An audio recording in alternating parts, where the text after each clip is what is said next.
I want to welcome everybody to the East Kentucky Autism Awareness Walk today.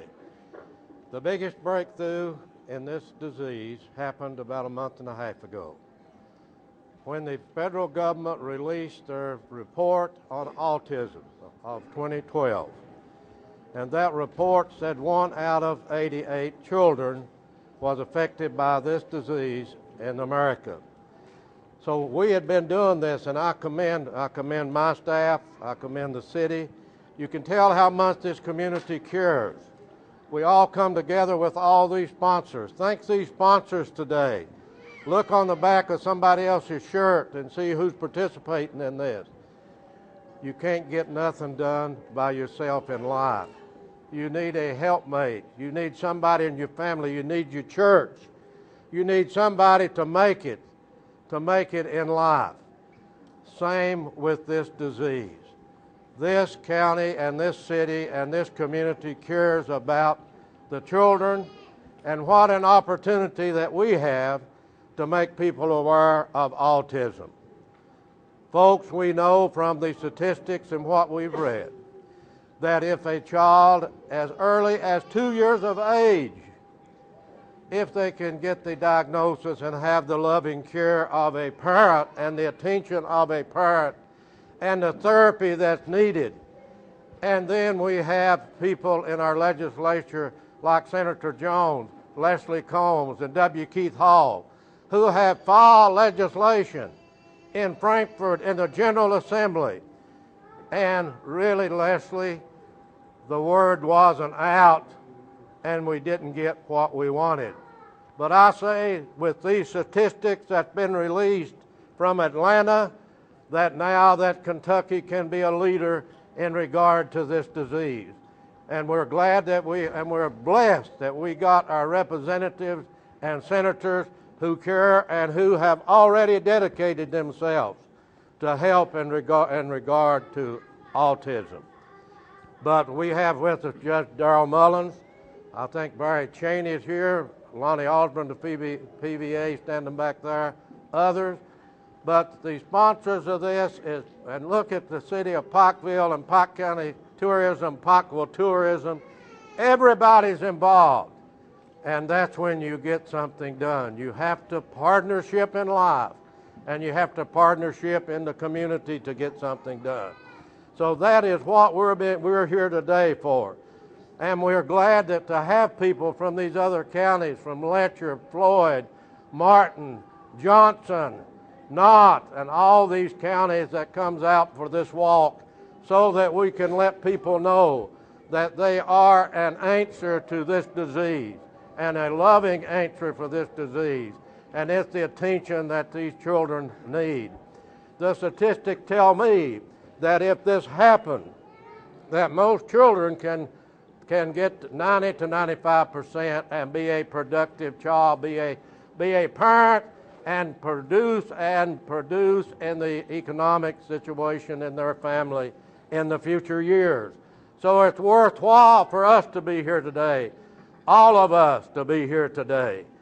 And I want to introduce to you now your state representative, and I appreciate Jeannie and all these girls in my office, and I appreciate the city people who, and this don't just happen. And I tell the people in my office all the time, things don't happen, you got to make them happen. This just didn't happen. They had to meet, they had to plan it, and they had to get the job done. And you can see here today, Leslie, they've got the job done. But I want to introduce to you Leslie Combs. Leslie is a hard-working state representative and with a caring heart. And all of you parents know where she stood and where W. Keith Hall has stood and where Senator Jones has stood on this issue. She'd been with the children that's been affected with this disease. Leslie Combs. Thank you, Judge. Appreciate that. First of all, I want to say it's so wonderful to see such a large group here today. I think, Jesse, is this our third year for the Autism Wall? Fourth year, okay.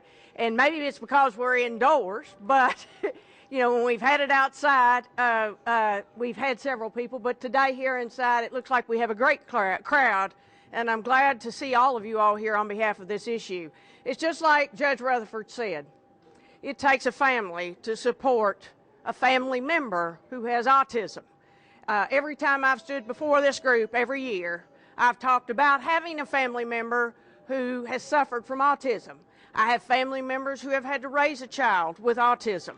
What's so interesting about that, I always tell the story, he's the same age as my son, and they grew up together, and those two boys are now 22 years old. So I've watched him for 22 years now. I've watched what the parents and other members of the family have had to do to work with him with his autism, and it's amazing. Now, my hat is off to his parents for the amount of work and effort, and he has a sister. They've contributed a lot of time, and they've learned an inordinate amount about autism and what causes it, or more importantly, how to deal with it. Because I've told you before, probably the most frustrating thing to me is what causes it. We don't know. We don't know. We're continuing to research. We're continuing to find out what. It's just like cancer. You want to find out the answer so you can prevent it. But so far, we haven't gotten there. But what we have done is a tremendous amount of research has taken place to say the most important part is how quickly can you diagnose it, because then you learn how to slow the process down. And I've learned, Cindy, I believe you can slow the process now. If you know it soon enough in that child's age, you can work to slow it down and work with it better so that that child lives a very normal life. But most importantly, it's very important for parents and family members to learn how to raise a child with autism. And the judge is right. We fought for this to help autism, but we're going to continue to work harder to help more because it's so important and it's affecting more and more young children. Now, there's a piece of legislation that I passed this past session that helps a little bit in times of crisis with autism and other impaired disabilities like autism. Passed a piece of legislation this session that was called the Golden Alert D. Now, as some of you all would know, with Alzheimer's, dementia patients, autism, people who are affected with autism, sometimes they wander, or they may get lost. What this legislation does is it immediately insists that emergency personnel, law enforcement, is put into action right away as soon as they are notified about someone who falls under this golden alert. So in future cases, if that should happen, be aware that exists. Like you would call those emergency officials anyway, now they are required to kick into action immediately to go find someone who might be lost or suffering from an impaired disability. So be aware of that, because what we're doing is we're making our communities more and more conscious of individuals who might suffer from this, and therefore our goal is to keep our people safe. Because now I'll tell you something, I think you all agree with me, just like we've got everybody assembled here today, folks. Some days we agree, some days we disagree, but there's one consistent thing I want to believe in. We're all still one big family. And if we take care of each other, we will persevere regardless of what we're faced with. So with that, I want you all to know that I am very proud and honored, along with Senator Jones and Representative Hall, to be a sponsor of Autism Awareness, and I assure you on their behalves and mine that we will continue to work on this issue and we will not give up. So with that, I'd like to introduce Jimmy Carter with Pikeville City Commission. Hey, Jim. Thank you, Lisa. On behalf of Mayor Frank Justice and Commissioner Gene Davis, Dallas Lane, and Barry Chaney, we want to welcome you all to the Expo Center, and it looks like the clouds are going to part here, and we'll get outside and get to walk here in just a moment.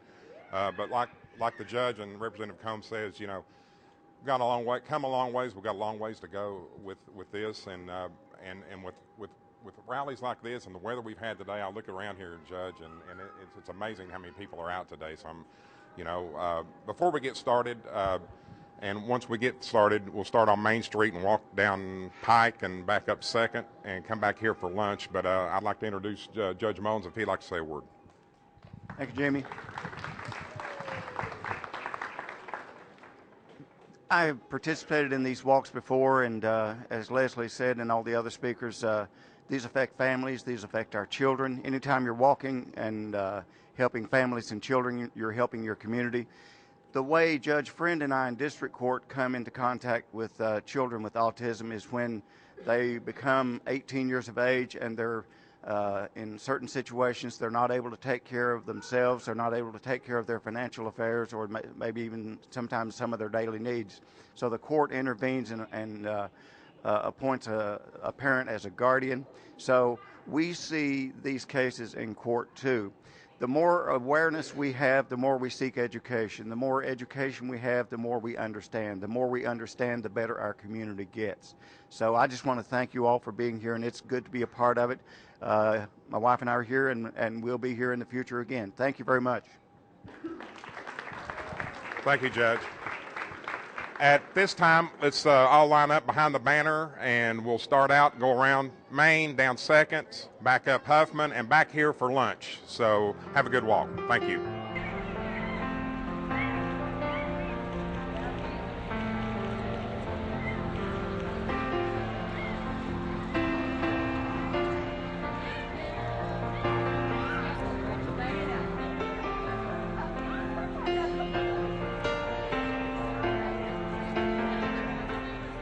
This is the 4th year, and all the teachers in the county, parents, kids come out to support our kids and to raise some autism awareness. There are a lot of people in the county and the surrounding area that come out that don't have kids with autism, that just come out to raise awareness and to support the people in the community. Well, this is my 4th year coming here to the autism awareness, and well, I'm out here for all the children, all the families, but I'm here not 100% for my young 12-year-old here. He was diagnosed at 2.5, and he's come a long ways. And I think by people getting together like this and supporting this group, it's good for the children, parents, and good for all of us. We're here at the 4th annual East Kentucky Autism Walk. I'm with Keaton Sturgeon, a 6th grader at Majestic Knox Creek Elementary. Keaton, what do you love about the Autism Walk? It's just for people, it's just for the people who have autism, to show that, it's also to show that no matter even if they do have autism, they can do things like that regular people can.